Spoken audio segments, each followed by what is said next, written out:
सामान्यांच्या न्याय हक्कासाठी पाहत रहा फक्त दखनी स्वराज्य।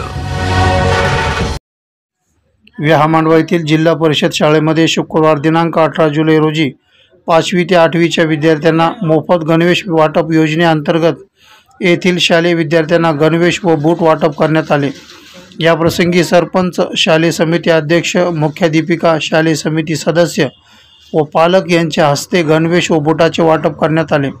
या प्रसंगी सरपंच प्रतिनिधी बाप्पासाहेब येळे, शालेय समितीचे अध्यक्ष किशोर धायकर, मुख्याध्यापिका शिंदे मॅडम, शिक्षणप्रेमी नितीन ब्रह्मराक्षस, बालाजी कलेक्शनचे गणवेश पुरवठादार महेश माळवदे, अनिल भावले, ग्रामपंचायत सदस्य शांताताई नरवडे, बाबासाहेब दरे, शहादेव हक्कम, गणेश हक्कम, अनिल गायकवाड, शाळेतील शिक्षक Kondare sir, Game sir, Lakshate sir, Rawate sir, Phad sir, Kendre sir, Patel sir, Kagde sir, Pahade sir, Gaikwad madam, Narwade madam, Dhas madam व चौके मॅडम उपस्थित होते।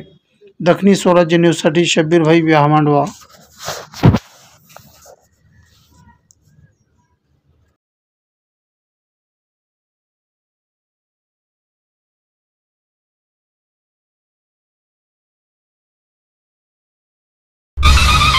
सामान्यांच्या न्याय हक्कासाठी पाहत रहा फक्त दखनी स्वराज्य।